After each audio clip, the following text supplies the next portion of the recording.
observadores, bem-vindos a mais um episódio do Observa Aí, o podcast semanal do Observatório Nacional de Segurança Viária. Eu sou Rodrigo Ribeiro, Head de Comunicação e Marketing aqui do Observatório.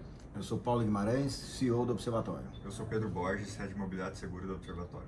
E hoje estamos aqui, mais uma vez, com a presença do professor Jorge Thiago Bastos, que é membro do Conselho Deliberativo do Observatório, nosso chefe, e responsável, professor na Universidade Federal do Paraná, e responsável pelo acordo de cooperação técnica que a gente tem com a instituição. Bem-vindo mais uma vez, Thiago. Nosso chefe vai fazer um estágio com a gente, está passando a semana aqui no Observatório. Exatamente. Obrigado novamente pelo convite. De tempos em tempos a gente precisa voltar aqui para ver como é que estão as coisas. Se a gente está trabalhando. Ficar de olho, pessoal. Pô, e a vinda do Thiago, né? Um dos motivos foi o lançamento do livro. O Thiago fica em Curitiba, né? Fica lá sediado lá na Federal do Paraná e veio para o estado de São Paulo por um motivo especial, que é visitar o Observatório, e aproveitou para... Não, mentira, né? Ele veio para o lançamento do livro. E foi um evento, o Pedro que esteve lá representando o Observatório, juntamente com o Thiago, que representa a si próprio, né, como autor do livro lá. Mas, e como é que foi? Eu, infelizmente, não consegui ir, mas sei que foi um evento bem... uma participação de pessoas importantes lá, prefeitos e tal. Então, conta um pouquinho aí, Thiago e Pedro, que estiveram lá. O que aconteceu na USP de São Carlos, né? Exatamente. O lançamento do livro aconteceu em São Carlos, né, onde fica a Escola de Engenharia de São Carlos e o Departamento de Engenharia de Transportes da USP, né, de onde eu sou egresso, né, e que é onde trabalhou, né, o professor Coca Ferraz, aí, né, que escreveu o primeiro livro sobre segurança viária lá em 2006. Né? Então, esse livro que está sendo relançado essa semana é, na verdade, a terceira edição, né, do livro de segurança viária. Então, essa publicação que já vem aí há alguns anos, né, sendo base para vários cursos, né, de segurança viária país afora. O evento... Só uma coisa, eu acho que a gente pode dizer, Thiago, que essa publicação, lá na sua primeira versão, foi a primeira no Brasil que reuniu todos os aspectos relacionados à segurança viária. Hoje a gente chama de segurança no trânsito, porque a gente não tinha essa reunião de documentação adaptada para a realidade brasileira. Então eu costumo dizer que esse é o grande manual de segurança no trânsito do Brasil, porque foi o primeiro, e acho que é o único até hoje, com essa característica e natureza, que traz todos os elementos relacionados à segurança no trânsito. É isso? Exatamente. Hoje, felizmente, nós temos uma série de materiais que falam sobre segurança viária em português, inclusive outros manuais, já temos traduções de literatura internacional, mas em 2006 nós não tínhamos, né? Então realmente foi uma obra precursora nesse sentido, de trazer para o português, deixar acessível uma série de conhecimentos, esse compilado de conhecimentos sobre segurança viária. Legal. E aí, teve o lançamento, fala um pouquinho da obra em si. Exatamente. Então teve o lançamento do livro, né? Foram lançadas mais duas outras obras em conjunto, uma sobre transporte público coletivo e outra sobre o método de cálculo para tarifa de transporte coletivo, e o livro de segurança no trânsito, né? Então, como já foi dito, esse livro é um compilado de vários conteúdos, né, da área de segurança viária. Então a gente tem tanto a parte de fundamentos sobre segurança viária, trazendo esses conceitos iniciais. Depois a gente passa por todos os fatores de risco relacionados tanto à ocorrência quanto à severidade dos sinistros de trânsito.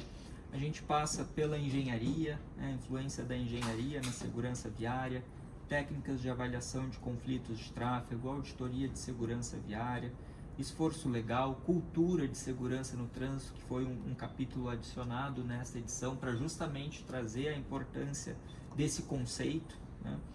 Medicina do tráfego, psicologia, simuladores de direção também foi um novo capítulo inserido.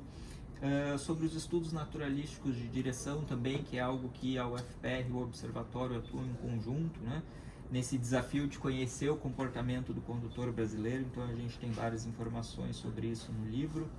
Modelos de previsão de sinistros também, né? Uma outra área aí com grande potencial de desenvolvimento.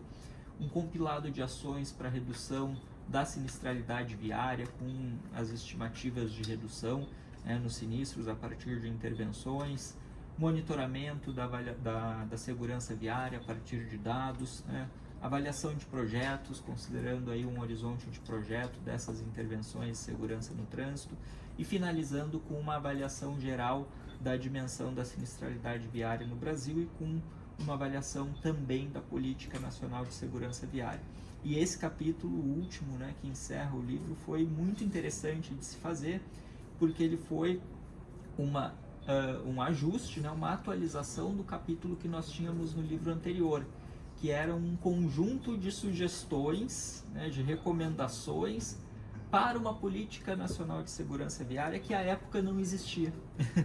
Então foi muito interessante trabalhar neste último capítulo do livro, porque hoje nós temos, né, uma política nacional de segurança viária. Então, na verdade, nós desenvolvemos em cima do que existe, claro, com algumas recomendações, né, algumas análises complementares ali, mas já foi interessante ver essa evolução, né, da última edição do livro em 2012 para a edição, né, de 2023, né, que foi impressa agora em 2024. Muito legal, e assim, alguns detalhes dessa obra que parecem pequenos, mas que são muito significativos e conceituais. Essa obra, ela não traz mais em nenhum momento a palavra acidente, né? Ela foi substituída toda pela palavra sinistro.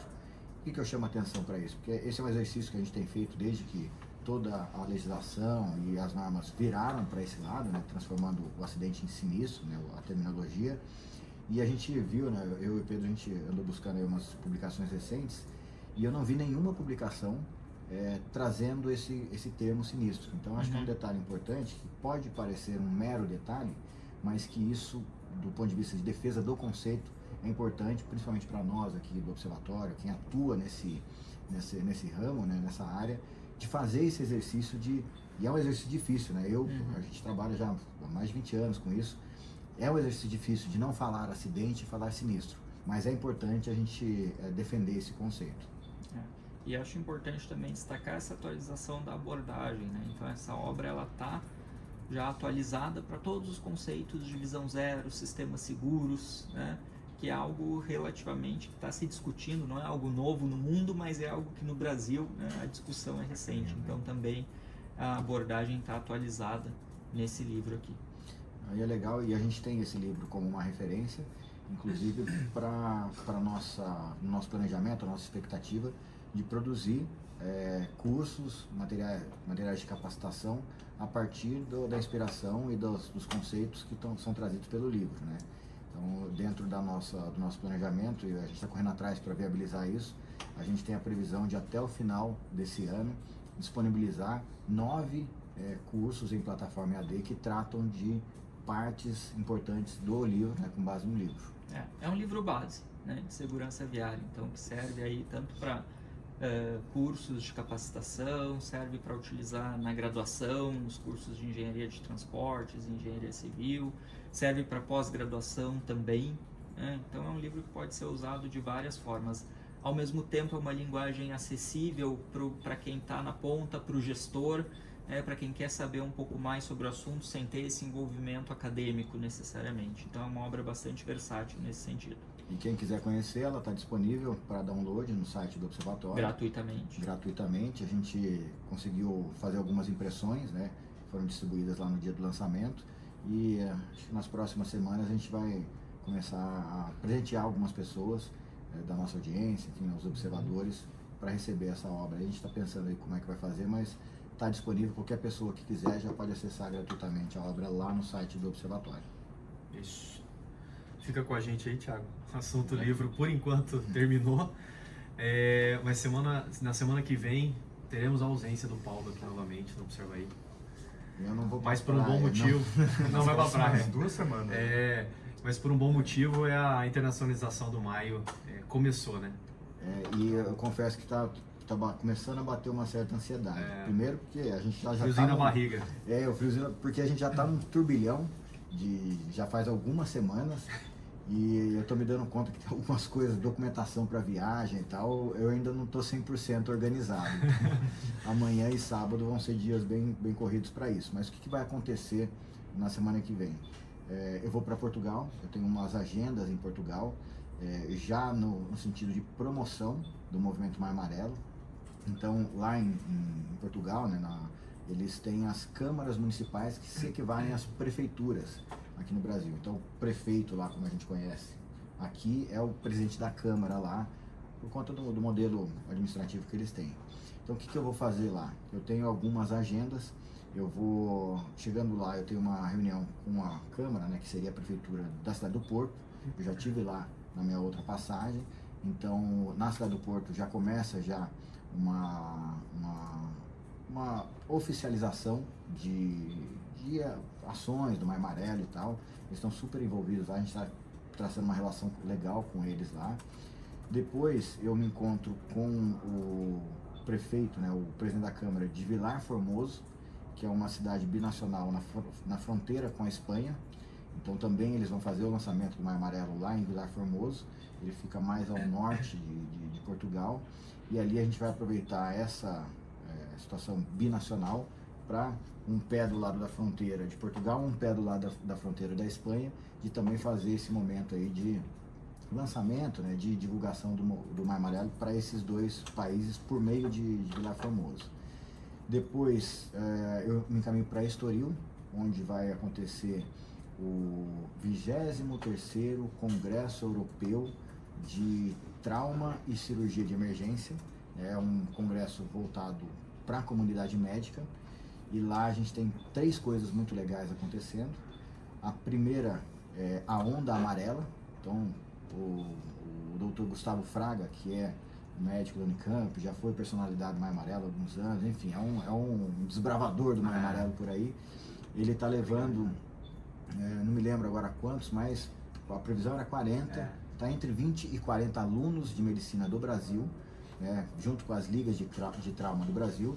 Mandaram fazer uma camiseta Brasil-Portugal e tal, e os alunos de medicina, os estudantes de medicina vão a Portugal fazer essa invasão brasileira em Portugal, levando a Onda Amarela. A gente tem algumas divulgações já que a gente já fez sobre esse assunto. Então esse é uma coisa que vai acontecer lá. Eles vão participar do congresso e depois permanecem alguns dias ainda lá em cidades espalhadas por Portugal, se colocando à disposição, fazendo abordagem na rua, usando a camiseta, né? As pessoas conhecerem melhor e terem acesso ao movimento.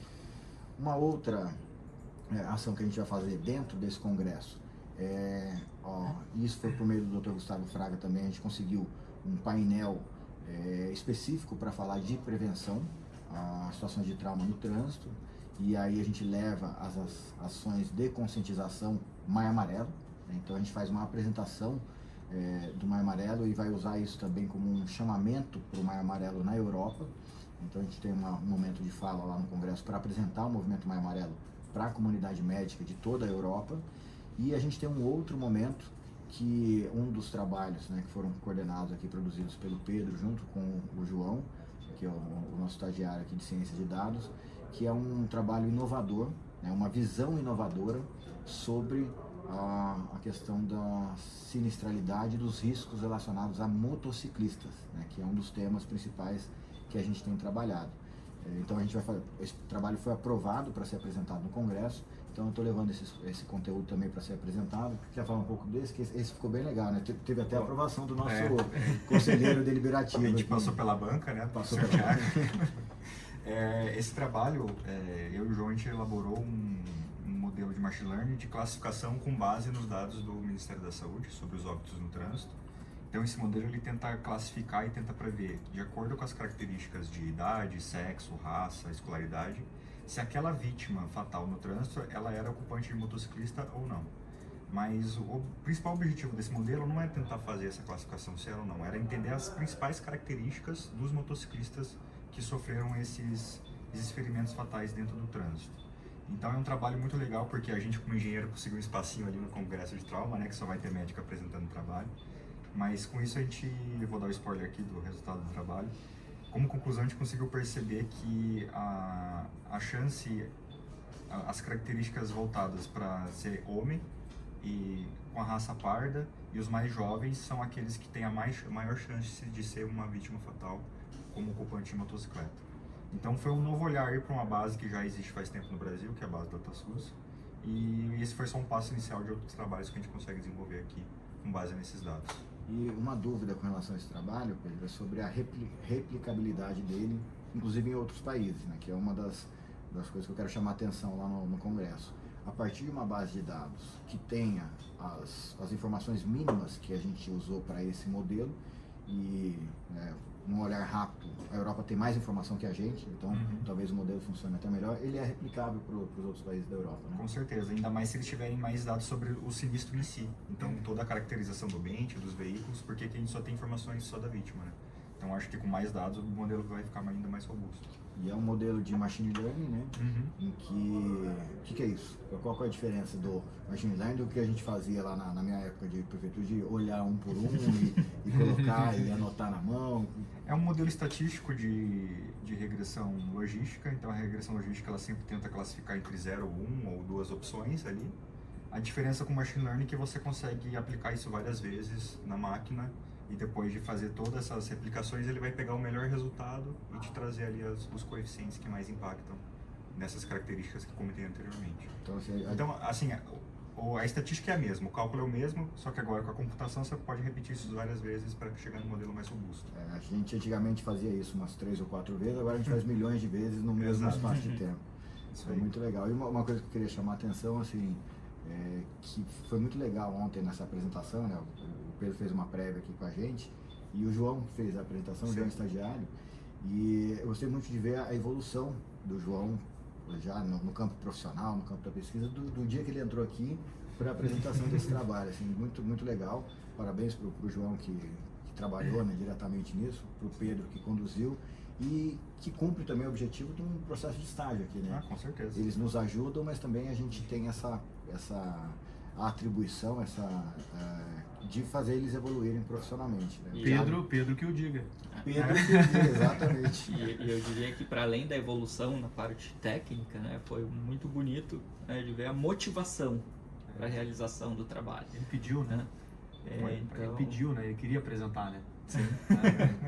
Então isso foi muito, muito interessante de se ver também, tanto, né, a partir do Pedro quanto do próprio João.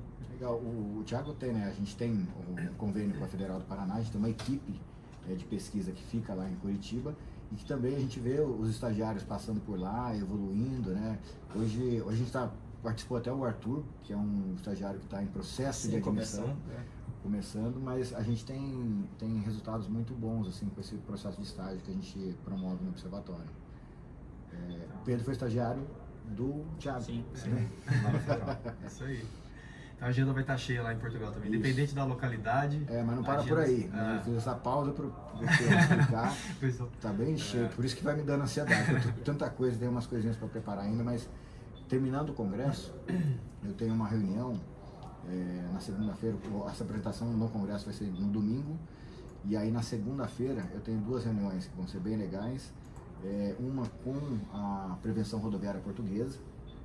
O Alain, que é o presidente, ele está de férias, mas eu vou lá fazer uma visita para a PRP, que é um órgão, é uma instituição similar ao Observatório, que atua lá em Portugal, e que inclusive vai estar participando do seminário de Foz do Iguaçu, né? Então vão representar Portugal no nosso seminário.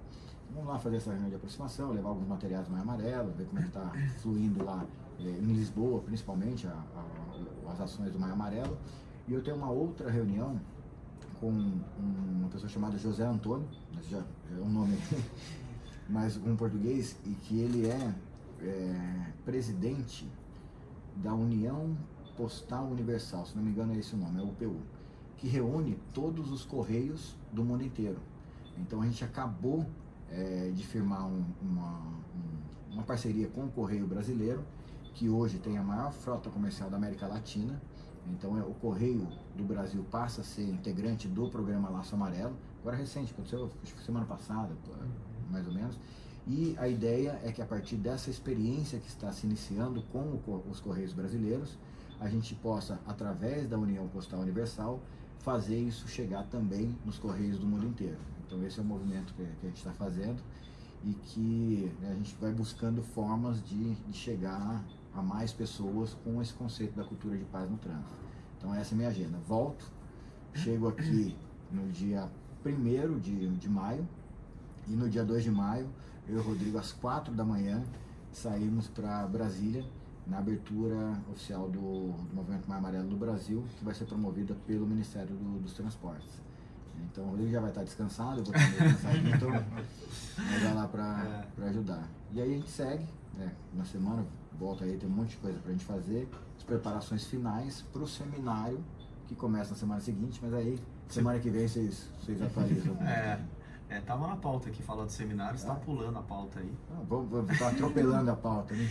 Não, a única coisa assim, que tá na nossa programação aqui, falar um pouco já abriu aí, mas dos materiais do Maia, então estão disponíveis, já batemos ali 4.000 downloads, e então tá com um número bem bacana.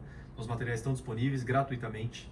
Pessoal, ainda tem algumas pessoas que a gente se assusta quando a gente diz que é gratuito o material. E até aproveitar aqui, gente, não precisa de uma autorização formal do observatório para usar o material que está lá.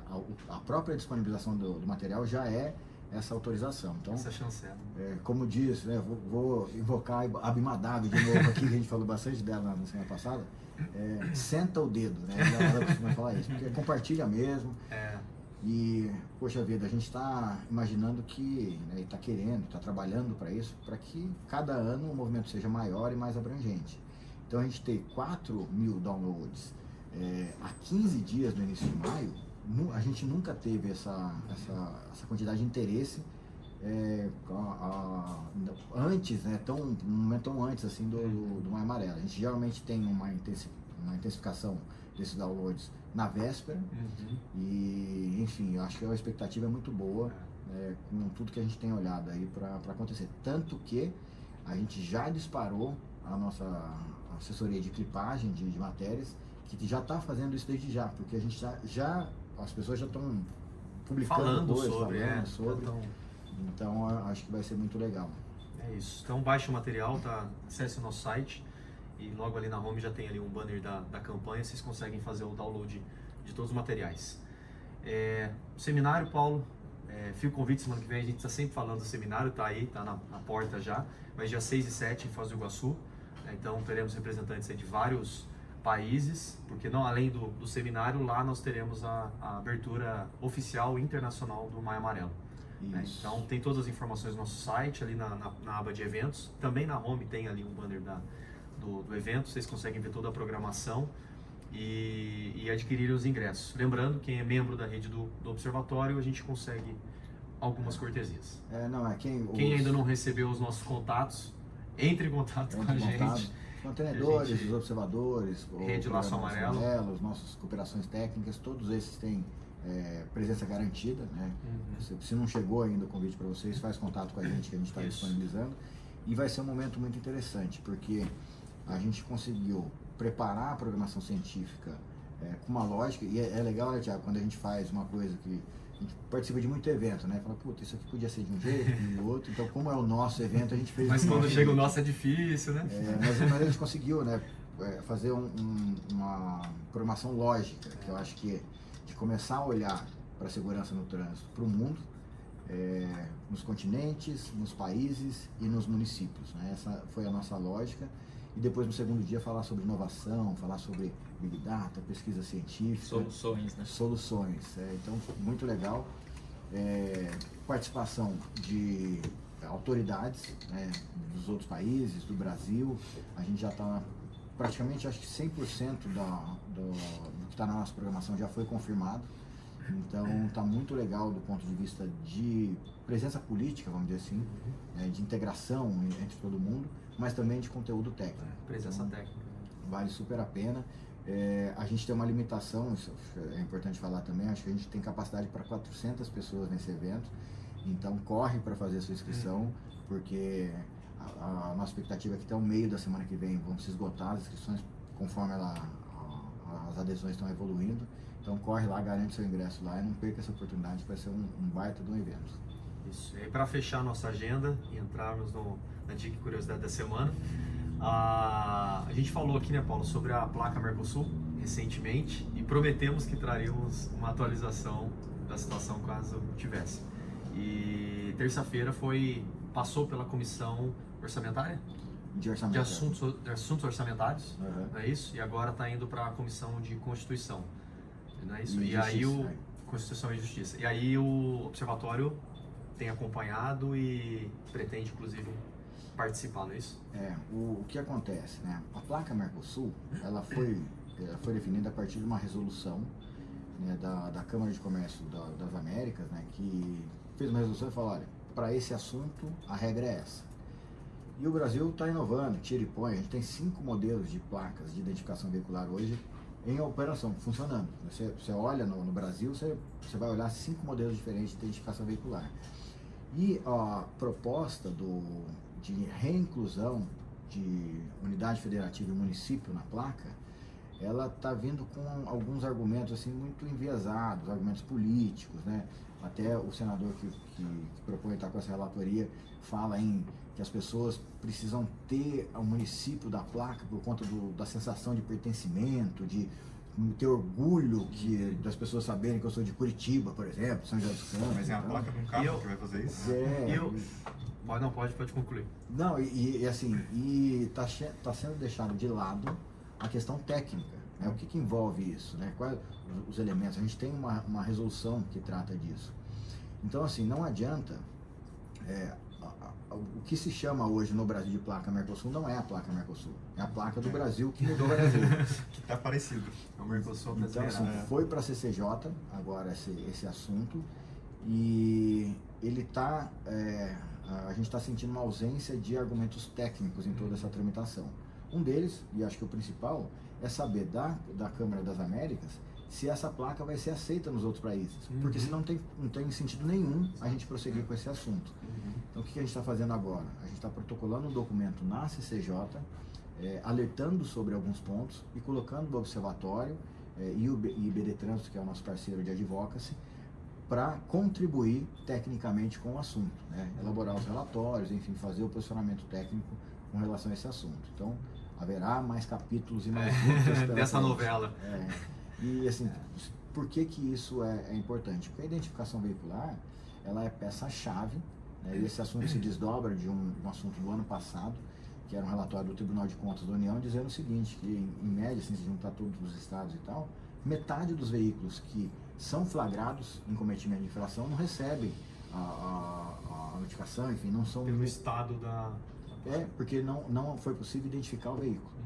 Entendeu? Então esse é um assunto importante, porque isso se desdobra numa sensação de impunidade, que se desdobra num aumento da insegurança viária, e é o que a gente tem que combater aqui no Observatório. Então esse é o pano de fundo do assunto. Em breve traremos mais atualizações sobre o assunto. Entrando aqui na dica e curiosidade da semana, teremos uma mudança hoje, um jogo de cadeiras aí na... dança das cadeiras, né? Mas bom, quem... Eu sempre faço a curiosidade, né? Mas eu vou fazer a dica porque eu aprendi com o Pedro que as dicas sempre vêm do nosso dia a dia. Isso.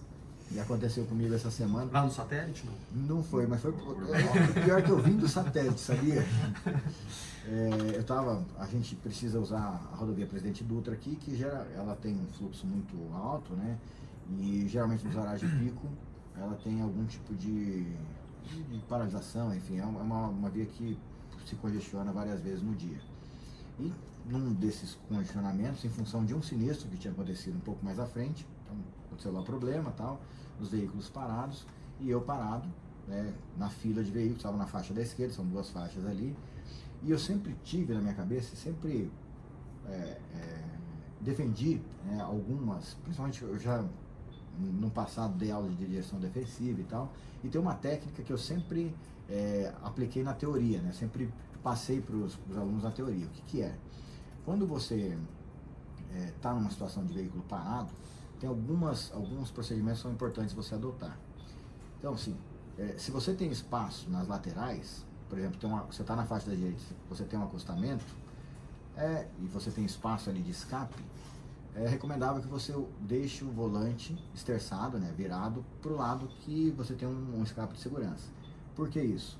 Porque no caso de uma colisão traseira, né, o seu carro vai para o lado e não acerta o carro da frente. Essa é uma técnica. No meu caso, eu estava na faixa da esquerda, então tinha carro para o lado e a New Jersey do lado esquerdo. Então não tinha para onde fugir. Então quando é essa situação, deixe uma distância razoável de pelo menos um veículo à sua frente, né? Quando congestiona, quando para o trânsito, as pessoas têm mania de encostar um carro no outro. Então deixe esse espaço de pelo menos um veículo entre o seu carro e o carro da frente. Por que isso?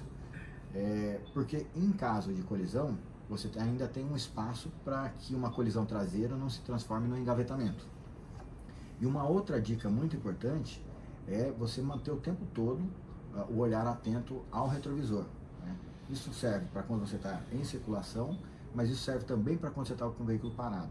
Tanto que, mesmo com o veículo, a gente chama de imobilização, né? Porque a parada diante do código, ela se caracteriza pelo embarque e desembarque do passageiro. Quando você está parado no semáforo, você está com o seu veículo imobilizado, mas nessa situação, o próprio Código de Trânsito fala que é infração de trânsito você fazer o uso do celular. Por que isso? Porque mesmo com o veículo ele parado, imobilizado, você precisa ter atenção a tudo que está acontecendo. Então, e manter, né? Eu estou parado aqui, em vez de eu pegar o celular e me atualizar do WhatsApp, eu estou esperto vendo o que está acontecendo, eu estou no meio de uma rodovia. E aí, toda essa teoria, né, eu usei na prática. Então, eu estava lá no condicionamento, guardando a distância de segurança do carro da frente, olhando o tempo todo no retrovisor para ver o que estava acontecendo, e eu vi que o carro estava vindo atrás de mim, estava vindo uma velocidade que ele não percebeu que o trânsito estava parado. Então eu falei, vai bater, vai bater. E a hora que, aí eu comecei a ver a fumacinha subindo, né, e é engraçado, porque essas coisas acontecem muito rápido, mas no momento ali parece que é em câmera lenta. Eu comecei a ver a fumacinha do veículo de trás subindo do pneu, então ele já estava no arraste do pneu, provavelmente não tem ABS o carro, é um carro mais antigo. E ele veio, reduzindo a velocidade, porque ele já estava em posição de frenagem, mesmo arrastando os pneus, e bateu na minha traseira. Só que a hora que eu vi que ia acontecer, que não ia ter como ele segurar, eu tirei o pé do freio. Então a hora que eu tirei o pé do freio, ele bateu na minha traseira, ficou e me jogou para frente. Então eu tirei o pé do freio, tomei o impacto e pisei no freio. Então a hora que ele me jogou para frente, eu consegui segurar o meu carro para não bater no da frente. E com isso, né, eu reduzi muito, praticamente não aconteceu nada no carro que eu estava, porque eu tive essa energia não foi acumulada pela estrutura do veículo, ela foi dissipada com o veículo indo na frente. Então, resumindo, quando você estiver numa situação de congestionamento, com o trânsito parado, guarde uma distância segura do veículo da frente e fique atento ao retrovisor, porque você consegue minimizar os danos, os prejuízos que podem vir de uma colisão. Então essa é a dica do Paulo para essa semana. Boa. E Pedro, curiosidade. Vai terceirizar, né, Pedro? Curiosidade ficou com o professor Thiago. Bom, depois dessa demonstração de habilidade na direção do Paulo, eu fico até com vergonha aqui da minha curiosidade. E só mais um detalhe, esse tipo de coisa... Não, mas são assuntos diferentes. Não, e tem coisas que a gente espera a vida inteira para... Eu passei por duas agora recentemente, né? Essa da colisão e de ser flagrado na blitz da lei seca. A hora de me parar na blitz da lei seca, eu falei, deixa eu soprar, que eu esperei a vida inteira por esse momento. Então, situações do dia a dia que a teoria, a gente exercitando a teoria, a gente consegue na prática se safar. Muito bem. Então, curiosidade, hora da curiosidade. Bom, a minha curiosidade é sobre semáforos, né? Mas não é sobre semáforos no Brasil, é sobre semáforos na Alemanha. Então vamos falar um pouquinho sobre o símbolo, né? Que hoje é um souvenir, para quem vai para a Alemanha já deve ter visto, né? O símbolozinho do bonequinho do semáforo, né? Com um chapéuzinho ele de lado, verdinho, caminhando, ou vermelho, né? Com os braços estendidos, indicando, né? A necessidade de parada do pedestre e espera, né? Esse símbolo se chama Ampelmännchen, se meu alemão tá correto, tá em dia, né? Pois é. Que a tradução literal é justamente homenzinho do semáforo. Ah, é? Exatamente, é isso mesmo a tradução. E foi um dos poucos símbolos, né, que restou aí da Alemanha Oriental, né? Então foi algo que restou da Alemanha Oriental e que expandiu para toda a Alemanha, se tornando um símbolo nacional. Então essa é a curiosidade, né? Mas ela emenda também com uma situação bastante curiosa a respeito de semáforos na Alemanha, que é uma demonstração clara do que a gente falou antes, de um dos capítulos do livro, inclusive, de segurança viária, que é a questão da cultura de segurança no trânsito.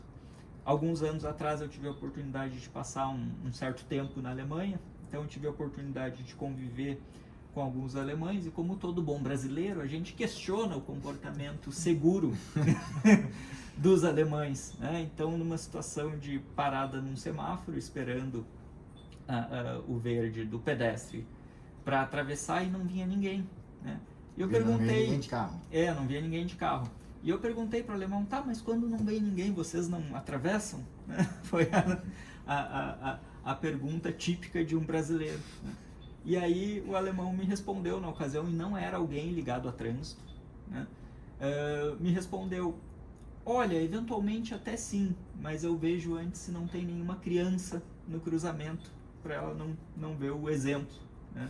Então, se eu faço algo, né, que vai contra, né, as leis de trânsito, eu faço, né, tentando não transmitir um exemplo para alguém que talvez vá carregar isso para a vida inteira, né? Então, esse eu acho que é uma boa evidência do que é cultura de segurança no trânsito, algo que a gente precisa mirar aqui no Brasil. Alto nível, hein? Fica aí a curiosidade do episódio, hein? Um dia a gente vai chegar lá. E uma coisa que me chamou a atenção também, falando de semáforo de pedestre lá na Alemanha, é a fila para atravessar. O que é fila para atravessar? Aqui a gente está acostumado no Brasil, é o seguinte, o semáforo está fechado para o pedestre. Se tiver a oportunidade de passar entre os carros, eventualmente alguém acaba passando. Mas quando não tem uma via movimentada e tal, o que a gente começa a ver? Um acúmulo de gente na esquina, né, para poder atravessar. E aí tem uns que não vão achando espaço, já começa a descer para a rua e tal. E me chamou atenção lá na Alemanha, porque eles fazem uma fila para atravessar. Então, assim, eu cheguei, estou ali esperando a travessia. Você chega, você não vai vir do meu lado, você vem atrás de mim. E o outro atrás, eu via fila, assim, às vezes 4, 5 pessoas numa fila. E aí que eu fui entender que era, na verdade, é a ordem. Você chegou depois, vai atravessar depois. Se o tempo de semáforo não desce, vai ficar para a próxima. Então, também demonstra essa organização, essa disciplina, que se resulta na cultura de segurança viária. E acho que, já que estamos no tema semáforos, né, uma dica barra curiosidade, né, no Brasil a gente vê muito, né, em muitas cidades, o tempo do vermelho piscante do semáforo para o pedestre.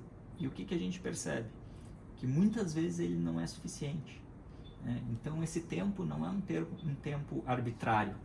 Ele é um tempo que deve ser suficiente para aquele pedestre que começou a travessia quando o vermelho já está piscando, né? Então ele botou o pé, começou a piscar o vermelho, ele tem que ter tempo suficiente para atravessar sem correr, né? Para terminar a sua travessia. Então fica uma dica aí também para os programadores de semáforos levar isso em consideração, porque o pedestre não tem que correr depois que ele começou a atravessar. E a gente ainda calcula, Thiago, 1,2 metros por segundo? 1,2 metros por segundo, pode ser, dependendo da área, se é próximo ao hospital, próximo a, enfim, algum estabelecimento, né, que as pessoas tenham alguma restrição de mobilidade, pode ser até menos que isso.